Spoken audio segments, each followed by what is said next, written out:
You slept on my garage floor for 6 weeks. That like a lot of people have been saying they want to know, which is steak or fish. Like focus in so many different areas to a point where it was actually a detriment. I'll be honest, I would have probably quit.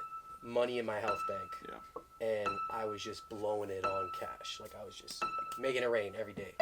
Am I going to remember this in 5 years? I was so anxious. I was so worried. This doesn't define us as a team. No. 4 years, rewind. I would say that exact thing. I would say, Dude, we got you here. Welcome back. It's been good a to while. see you. Been too long if you ask me. Every time I step in here, it just reminds me of greatness. PTSD and like the beginning of everything. The beginning of everything. It reminds me of when I first was sleeping on this floor. To then now being able to come here and just chat it up with you after the wild ride we both had in our lives, you know? You slept on my garage floor for 6 weeks. It was awesome though. And I don't regret a second of it. No, me neither. I'm sure like any a couple days longer it'd be like, shout out to Chase for coming through. Oh dude, it was at the point where the weather was not gonna allow it. I would have probably been an icicle at that point. It would have been bad. Yeah, it wouldn't have been fun. But now we'll get to the catch ups and stuff and figuring out what you've been up to since years ago. Yeah. But basically I want to first start with a very hard hitting thing that it's a bit more personal. Just kind of set the tone really quickly. What that like a lot of people have been saying they want to know, which is why would you order fish at a steakhouse restaurant? I think this is the honest question. Steak. You know what? Oh boy. You don't even have to defend that. Just answer steak or fish. And no, there's only one right answer. If my dad's cooking the steak. Oh, okay. I'm choosing the steak. You got me. But anything else, I'm going with the fish. That's insane. Circumstantial decisions, though, have to come from where am I at? And we were at a very nice restaurant. Steakhouse. It was a restaurant. At the end of the day, you break it down, it's a restaurant. Potato, apples. It's a restaurant. And it was still to this day one of the best meals I've ever had. So I don't regret it at all. No. Not 1 second. I'll tell you what, I regret inviting you because that was no regrets, eh? No, never, bro. Never. You guys had a great laugh from it. So great laugh from it. Yeah, it was. And you missed out on the best tasting fish you could have had. So I mean, that's which sets the bar pretty low because I think it's just fish in general is just not. What? You're hitting on fish? I love fish, but I love steak more. This is where we disconnect. I love steak more, man. It's just better all around. It's just, you have to chew it more. It doesn't just flake away. Like, I guess if you have, like baby teeth, fish is probably better for you. I'm not saying you do. I'm just saying people do. And if those people have... It depends on how it's cooked. That's it. Fair. When you brought your dad in, I was like, Yeah, exactly. You can't disagree with it. No, I can't. No. You can't. So... Because you did, you're like... Got you. If Uncle George is, if he's cooking the grill, the steak, man. It's game over. It's game over. You're like, I'll order that over anything. Put him in the back. Get him fired up. So, which is, Anyways, now that we got that out of the way and we can move past this Let's thing, lock in now. Yeah, I think that's the best. Idea. Dude. No more food talk. No more food talk. I do want to know... actually... Pizza or pasta? Pasta. Pasta? Pasta. Now, is it pasta? But again, it's circumstantial because it depends on where I'm at. Right. It really does. Okay. Because, think about it. You go to an Italian restaurant, right? Yeah. But let's say you go to I don't know, a general restaurant where it's not known for pizza or pasta. I'm betting on the pasta being more tasty than the pizza, because pizza and pasta authentically take more time and preparation to make it right. You know what I'm saying? Makes sense, yeah. So you go to an Italian restaurant though, both are hitting regardless. Yeah, so you can really roll the dice whatever you want. Yeah. But you go to like a spot in Hamilton, I'll put you on game. Here called we go. The French. Shut up. Yeah. You got to get the gnocchi. Best pasta. The gnocchi? Gnocchi. It's gnocchi. Gnocchi. I call it gnocchi. So Well, that's not okay, Whatever. dude, because that shit's not how you pronounce it. Regardless, I'm going pasta. That's fair. Right on. Yeah. Okay. Yeah. Now, last couple of years, how do we want to start this? You've done a lot, and I'm just trying to think of the best way to kind of wrap this whole thing up. We can go back to the last year or two, right? So your last season with the Five, your championship season with the Five. Tell me what the beginning of that year looked like, both for career and personal, and then like we can kind of go through the last year and a bit, year and a half, and then to why you decided to move and stuff like that. We can go through it all in like that timeline, starting us there, beginning of last season. Yeah, man. Beginning of last season, I was super motivated, super driven. Yeah. And I believe us as like a whole unit, coaching staff, players, we're just so bought in on the vision of like winning a championship. But there was parts of me that was really conflicted because I was bought into that mission, but I also had my own mission that I was really eager of pursuing, which was speaking and my own coaching. And so it was a really unique conflict because it just put me in a position where despite how I may have felt or despite of how I may have wanted things to be, I had to show up because of my own commitment I made to the team. Right. You know? Yeah. And it was kind of like the beginning of me learning what it was to be like a man on a mission and not allowing like anything to kind of like slur me off that path. Right. And it was hard because there was things that did slur me off the path. Yep.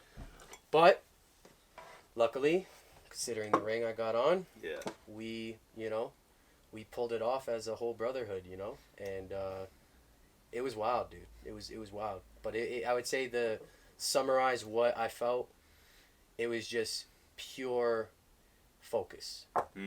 Like focus in so many different areas to a point where it was actually a detriment because I was overwhelmed. Right.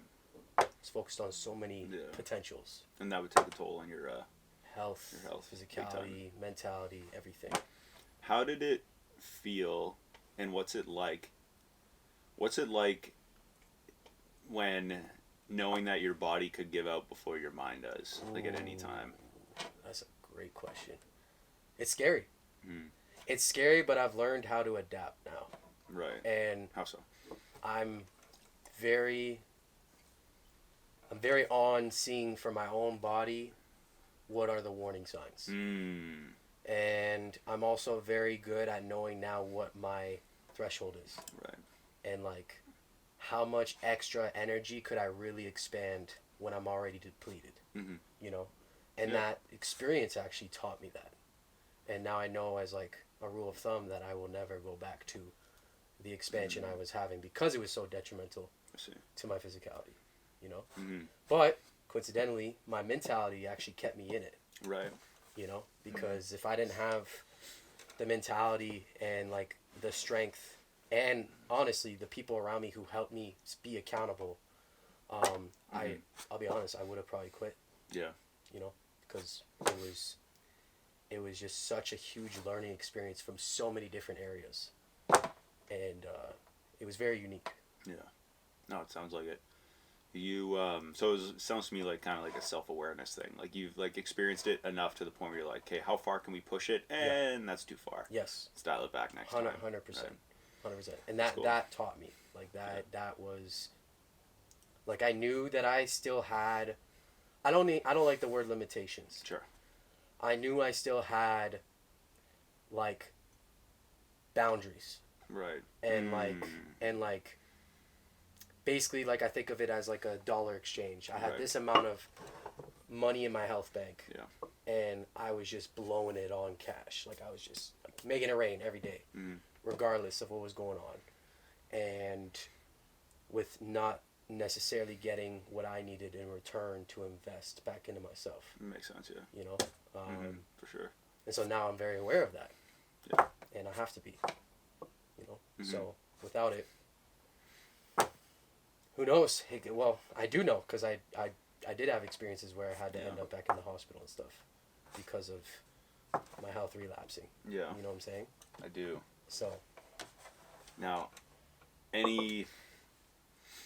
what is an all-time, and I want to phrase this question this way, because I'm a firm believer in like the way I convince people and the way like I make decisions is to do something is, am I going to remember this in 5 years? If the answer is no, it's probably not worth doing. If I am going to remember or learn from it in 5 years from now, is it worth it? Yeah, probably. So, for example, with you, do you have anything from the season that you believe in 5 years from now, or even that you found you always come back to, like a specific memory, like a favorite memory or favorite moment, or like, man, that game, like something. It could be like a section from either like an after party, or it could be like a warm up you guys had, like something that kind of, that you look back fondly on, and something you believe that'll be with you for a while.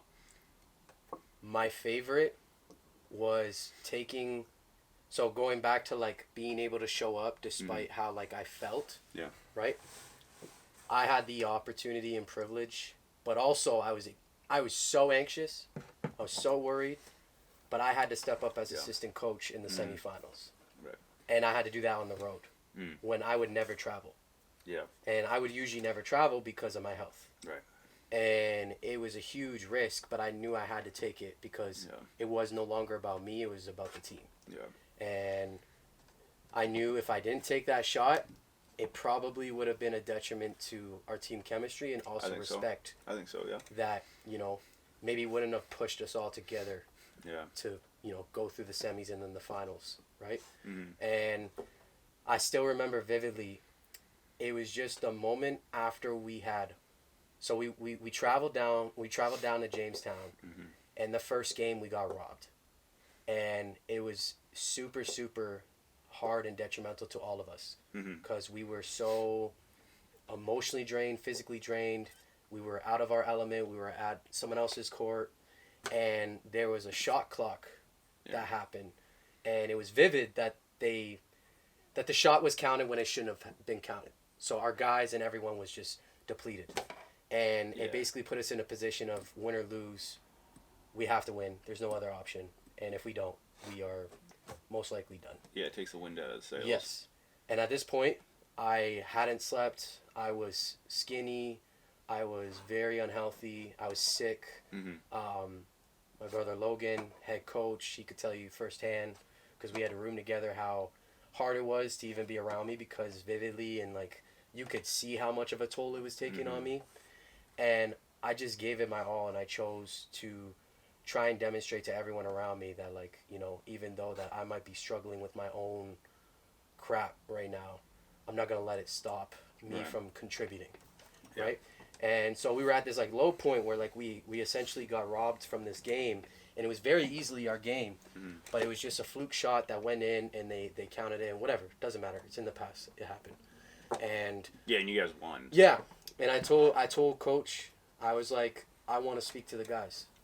I want to do a speech, and I just want to be vulnerable and be also blunt and direct and kind of like check them in and like kind of make them recognize that like this doesn't define us as a team. No.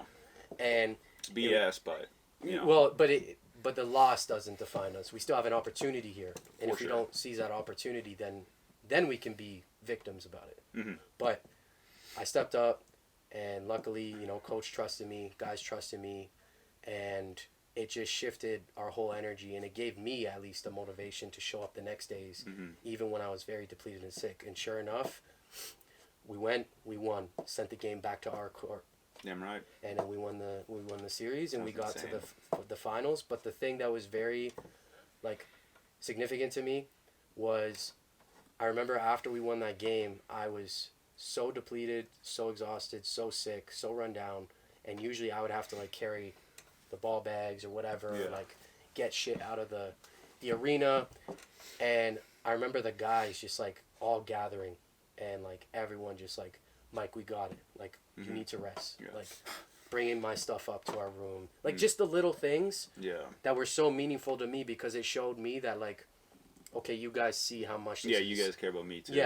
Yeah, and it made me have hope and, like, faith in the fact of, like, all this, maybe work that seems like it doesn't have a place, or it's not as important as, like, the points you put on in a game is still appreciated. And it was just a confidence boost and a total, like, shock factor to me that I even had the opportunity to be in that kind of role and be around those kind of guys and experience that kind of situation where it was win or loss, finals, championship kind of deal, and we did it. Yeah. You know, and that's something that'll forever stick with me more than even the finals. Yeah. Because that was like my finals. That's how I viewed it. Man, that was a crazy. I remember never going to a game before, and then your first game we were there, and then we were also there for your last game, which in turn was the finals, which was sick. Very sick. It was like it was a nice swan song, they call it, like way to kind of sign off, where it's like, and you made a difficult choice at that time, to go, you know, you were like, okay, half in, half out with other things, maybe not the 5 half in, half out, but definitely like half in, 100%. Half out with some other stuff. Yeah. And so to make that decision where you're like, hey, I need to commit fully, and it's at there might be moments where I have to dig and find something greater than myself, but you achieved what you had like hoped to achieve, brother. Not even close. So, dude, dream. Yeah, it was a storybook ending. Dude, it makes some sense. It couldn't have gone better. Like for you, it's for cool. Everyone. Like it was, but cool, for me, in my own, like everyone has their own personal story about it.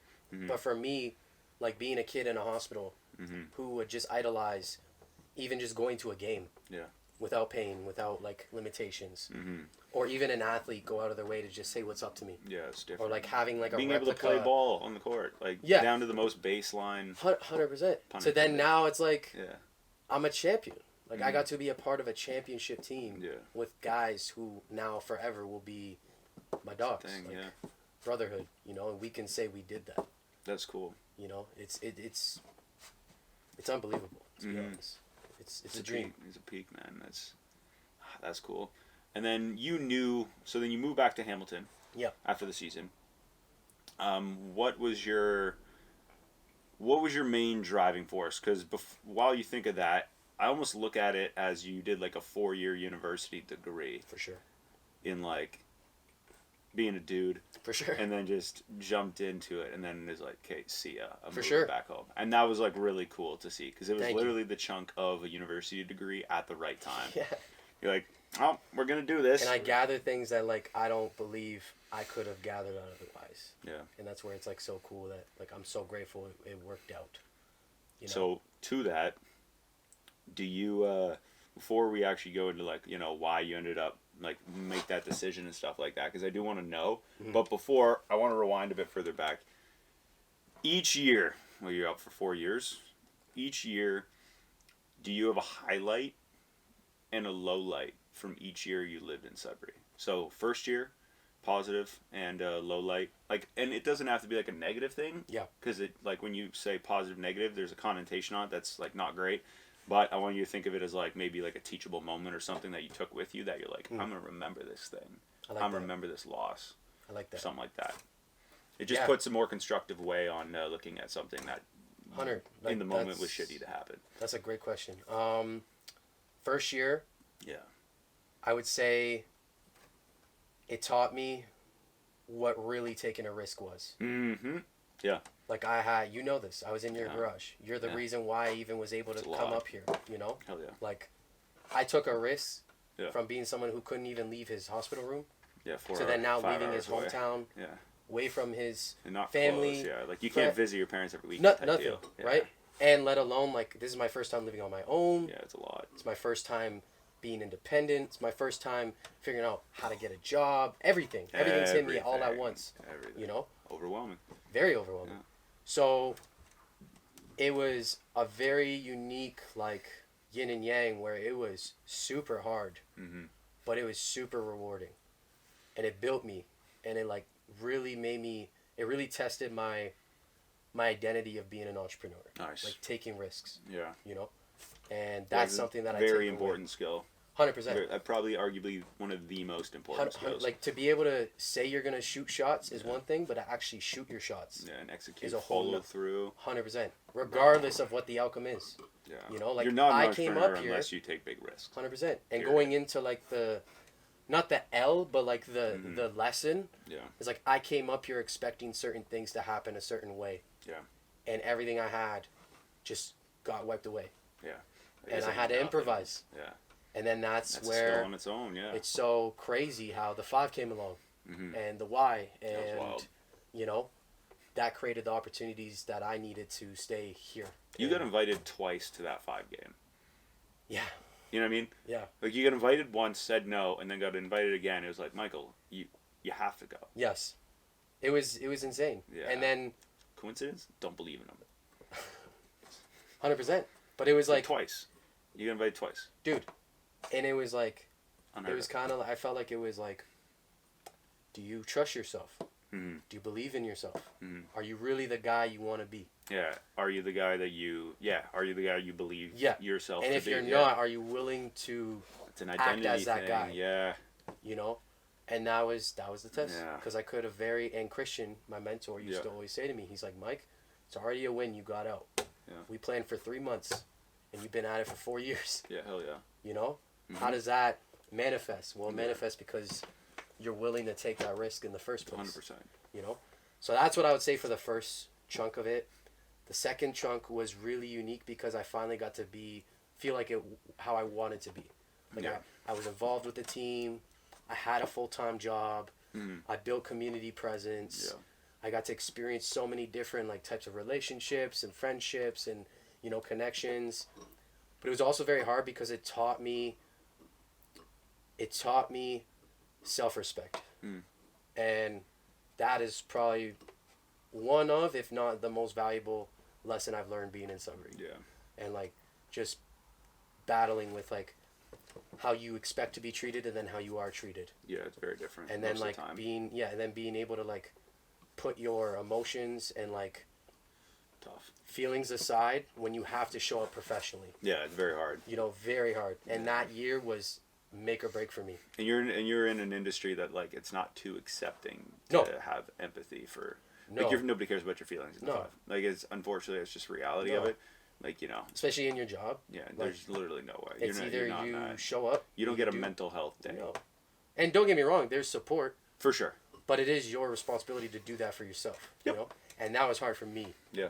Because that was something I wasn't used to. I was very used to, like, being able to be vulnerable. You hadn't worked that hard. No. You hadn't worked that hard. No. You hadn't worked that long. No. You have every other thing to be stressed about, whereas usually that's been taken care of. 100%. And it was the most, like, responsibilities I took on at once ever in my life. Yeah. Huge. And I had to learn how to just, you know, maneuver through that. Mm-hmm.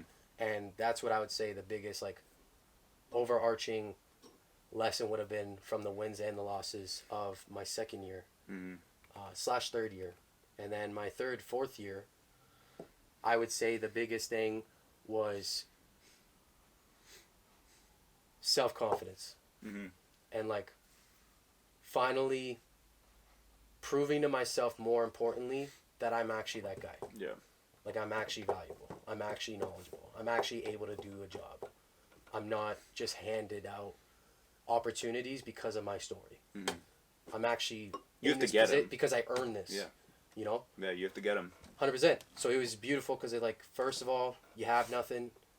You hustle your ass off. You take risks. You get something. You make something of it. Mm-hmm. You learn self-respect. Then from self-respect, it's like, okay, now you got to learn self-worth. Mm. And who actually are you, and who you say you are, and how does that match up with your words? 1,000%.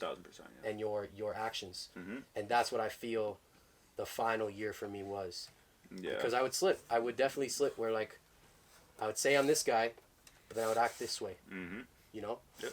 Or I would say I want this, but then I would do this. Yeah, your behavior wouldn't match. 100%. Yeah. And then now... Which everybody's guilty of. Yes. But it's more important for you. 100%. Yeah.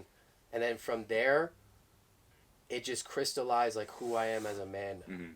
Where, like, I'm no longer, like, a little boy. Yeah. And, you know, between winning a championship, walking away from people who I loved, you know, being a part of groups that I thought I would have to be in for the rest of my life, and trusting myself on my own as my own man. Which is a huge risk as well. Dude. It's another big risk. It was just like a pyramid built from the foundation of when I first moved here that had now finally crystallized. Yeah. And now it's kind of led me into who I am, where it's like I'm at the top of that pyramid, but there's so many other things to climb and go after. And now it's like, okay, I have my foundation. I know who I am. So now I got to stay as that. Yeah. I can't slip. I can't, allow other people's behaviors or decisions or judgments or opinions or even my own to slur who I knew I am in my core. Yeah. And that's where now I'm learning discipline. And that's kind of where we are here today. Yeah. And being fully responsible and accountable for my own actions and decisions and mannerisms and mentality, and truly trying to take as much power and autonomy over my life Hell yeah. as I can, with all things considered. Yeah. And that's it's wild, dude. It's wild. It's insane. Yeah. Like, I'm actually like, it's insane, and I have moments for like frequently actually where like I can get emotional thinking about like who I am compared to who I was. Yeah. And like, it's so funny because sometimes I'll have to check myself and remember who I am. Yeah. Because there's still parts of me. But you are who you are because of that person. 100%. As I am of the person I was 5 years ago. 100%. It's very like of the choices, and it's funny because you're a great example. I point out to people like every now and then when I use this, where I'm like, in order to build confidence, especially in young men, you need examples of overcoming difficult things. You can't, the only way to develop courage is to conquer fear. So without fear, you have no courage. And what is that a fear? Is that it could be like the fear of like moving. It could be, I've never lived on it. Doing things that you've never done. For sure. And now you're just stacking wins. 100%. That's all it is. It's all just stacking wins. I know people I can think of that are early 20s, and when I'll challenge them in certain things, or we'll do certain like fitness events, and like you can tell that their confidence isn't quite developed because they have the built-in like, okay, this is hard, man, we should. I'm like, you can reason why not to do something all the time. We could justify why not. But I'm like, the reason why my mentality in those situations or yours would be different, because you have all these examples and proofs of concept in your own life that I know I'll be able to make money forever. I won't ever struggle with it.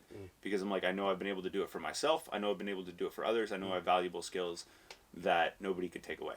So I'm like, here, no matter where I go, I have this. That's a good confidence boost. And then it's, okay, well, you have all this experience talking to different people, which means more often than not, socially, you can navigate conversations or business-wise to get what 100%. You like, to get in the right areas and make 100. The most of opportunities. 100. It's just, you're doing it. All you're doing is it's just stacking. 100. It's just stacking. Man. And you could take L's, fine, but we don't focus on the L's as much. You have what? How many losses did you guys have that final season?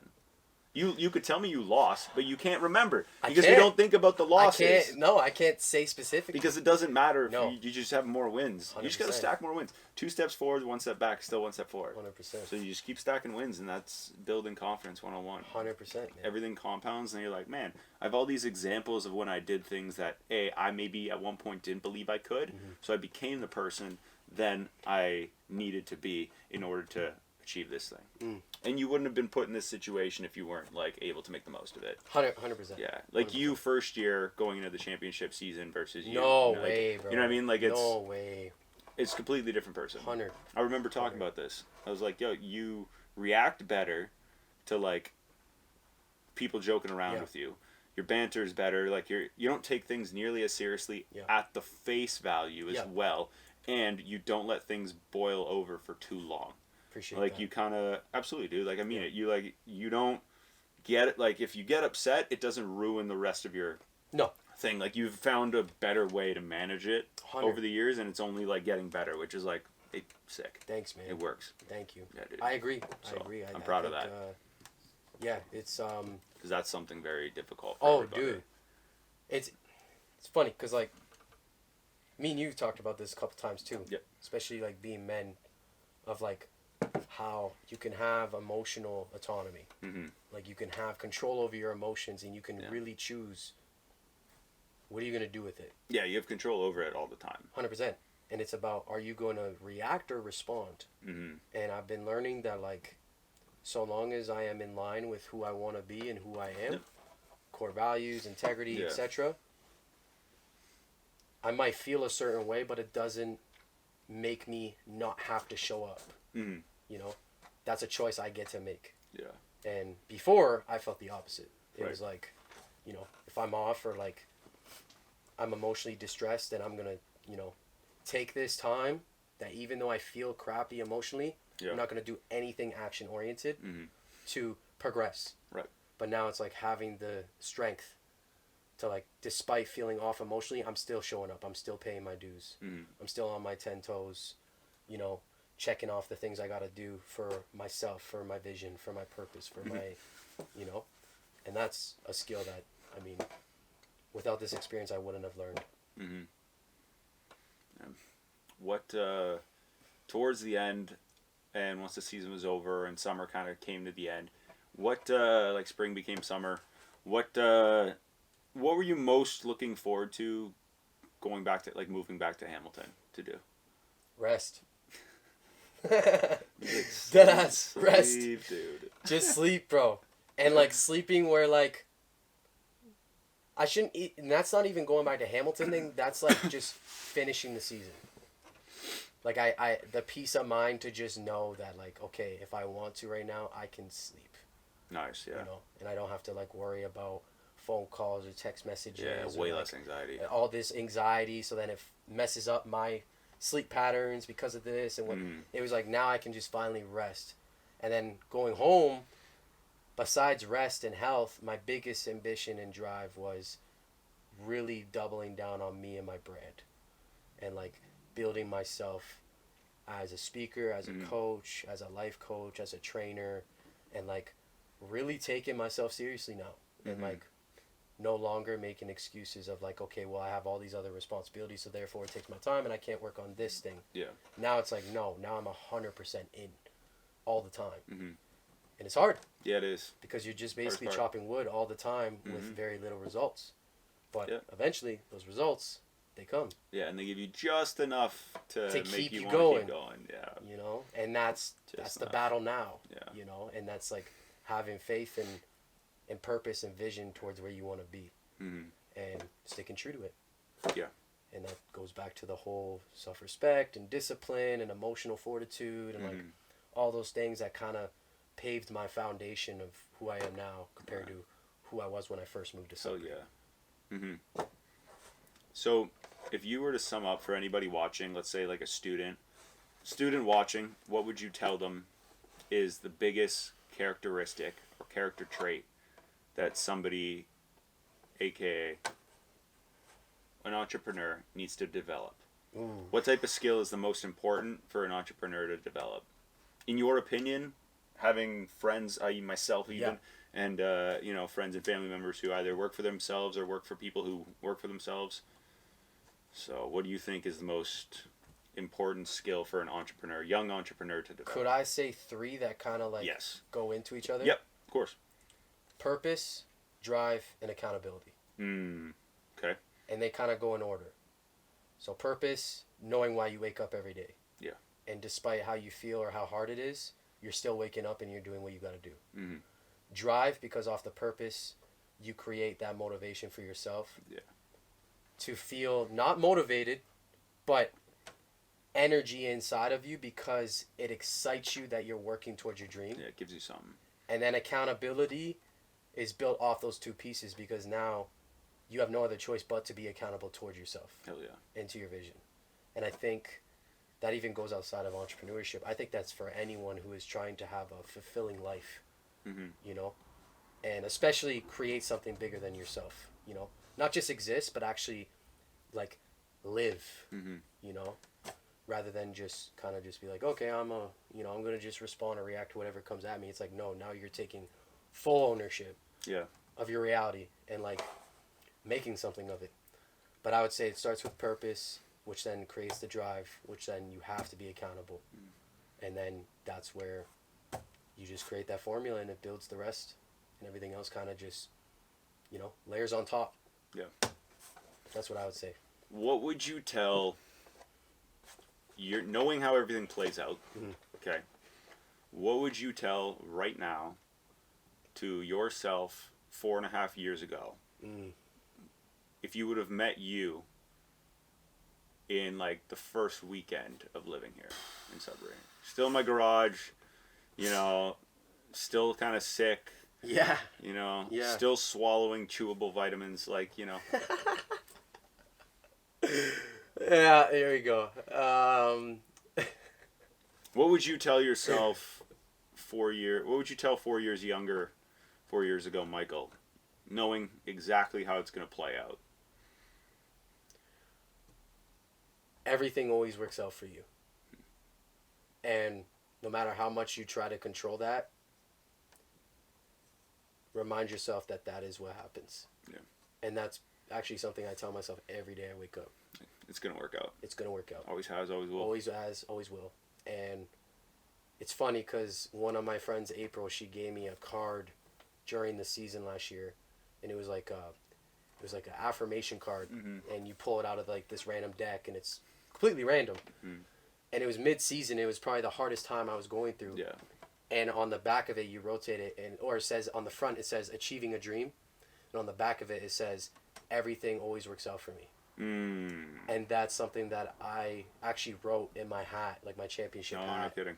After we won, Yeah. because it was a complete reminder to me that wow, all these things I had no control over, I was stressing over, I was really struggling with, it still worked out. They were going to win a championship the moment they put you on the team. It's always going to work out that way. Okay, I'll take the compliment. That's, you know, I mean, it's not just me though. It was like the guys that we had and the staff and every top to bottom of the organization. It was perfect.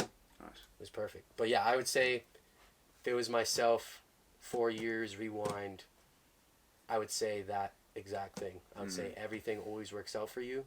And if I had questions, I would ask my younger self, give me a time when it didn't. Right. There's no proof. There's nothing. Proof of concept. No. And it made me realize, like this last year, and even throughout, like I always think about like the shit I went through with losing my brother and stuff. But that was by far the hardest thing I ever went through. And I can look at that situation and really recognize, like, wow, like it still worked out for me. Like even when something so painful and heartbreaking and traumatizing happens, look at what it's created. Yeah. And if that happened from that, all this other stuff is just little, you know?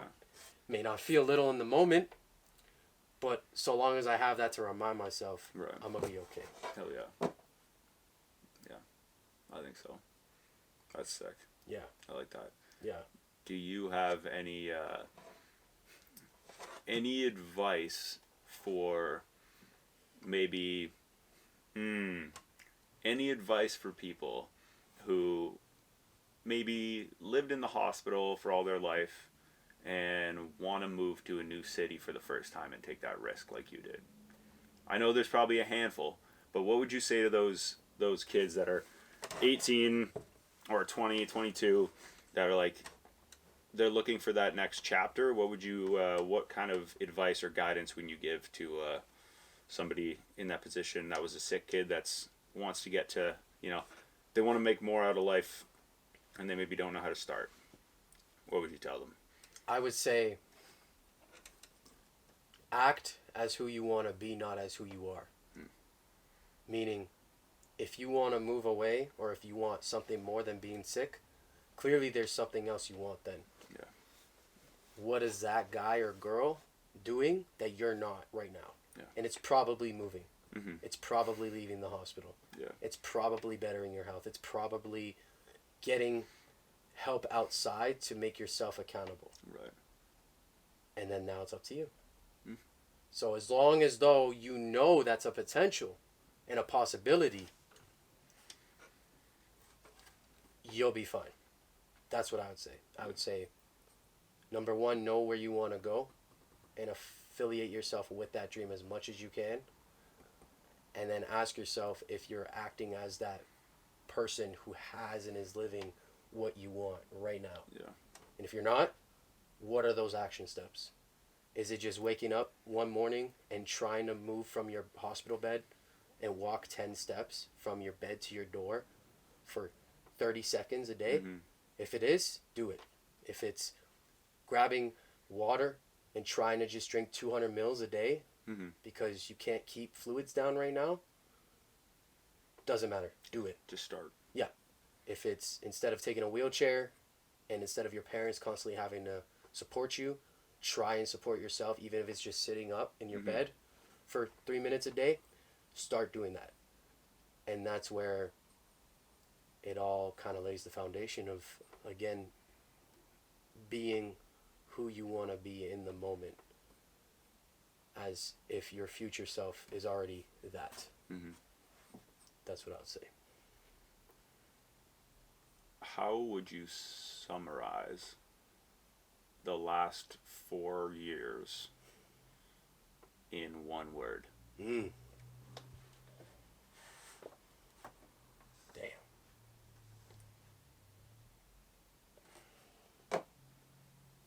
That's a really good question.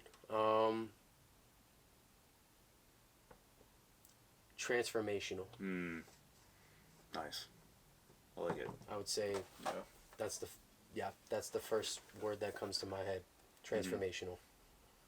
I think the transformation that has happened in my life that I'm so grateful for over the last 4 years is, I mean, it's unreal. Like, you know, you look at photos of who I was from then to now. You talk to the same person 4 years apart.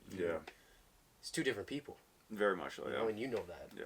You know? Very much, and it's just like, it's mind-boggling to think about, you know, and to even think about it right now, to be honest. You know, I would say transformative, transformational. That's how I would summarize it. I like it. I think that's I think that's a good way to wrap.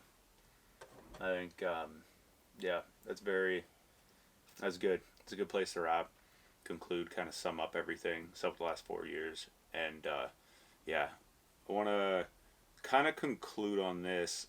It's, I had a good friend of mine, Liam, and I've been friends with that guy longer than anybody, and like over 11 years. And he visited a month or two ago, right? He visited 1 weekend in August, 4 days. So Thursday, Friday, left Monday morning. And so we all came up and introduced him. We had a good time. And then I went down, and I remember we had never really stayed too in touch. Yeah. But like every couple months, we were like, "What's up?" You know. And I remember when I went up after I'd said goodbye, I was like, I want to go back and tell him that I want to stay in contact better than what we were doing. Because I'm like, dude, I have nothing but love and respect for you. I hope we like stay in better contact, because we've been falling like off, you know. And you got to value the friendships you do have, especially like as I get older and as people like grow. 100%. And I remember thinking when I went back down, he was gone. So his car driven off. And I remember having a weird feeling of like, you don't know, I don't know why this thought came about, you don't know when the last time you're going to see somebody is. And I was like, shit. Yeah, that's... So, I'm happy you're up. I'm grateful for everything you've done for me and continue to do and support. I'm grateful I get to be witness and in some way a part of your journey as it develops, even if my role becomes bigger at some seasons and smaller in others. Grateful for it. And I don't know when the next time we'll do a show like this is. It's crazy. I don't know. I know after this weekend, I don't know when the next time I'll see you is. But I'm grateful for every visit. I'm grateful for everything. And yeah, dude, I fucking love you, brother. And I'm very happy with your growth. So cannot wait to see how it goes. I fucking love you. Oh, hell yeah. Dude, you... Oh, sick. You are... I can't put in words how much you mean to me. You know, like, without you, truthfully, I mean, this probably couldn't have happened. You know? Maybe not. You were the first person who kind of like, outside of like my close, yep. You know, you were the first person who took a shot on me, you know, and allowed me, and even through the time when other people weren't taking shots on me, you still allowed me and trusted me to like, figure it out, you know, and there's no doubt in my mind that this brotherhood and friendship will be forever, bro. Hell yeah. And regardless where Hell we are, yeah. you know, it's gonna... Hell yeah. It's gonna pan out, and I mean, you're gonna be doing your shit, I'm gonna be doing my shit. Yeah. It's gonna naturally cross. Yeah, hell yeah. You know, and I mean, shit, you're not gonna be able to get away from me, cause yeah, He's gonna be everywhere. You're gonna see me everywhere. Hell yeah, dude. I hope so. I'm gonna come crash I out in hope DC so. and. I hope so. You goddamn right. Let's go. Yeah, man. Thank you very much for doing the show, man. Thank you. I'm very excited to see what this next 4 or 5 years look like, and what word you choose to define this the next few seasons. So love you, bro. Love you, dude. Thank you very much for doing this. Thank you. Sick. Fucking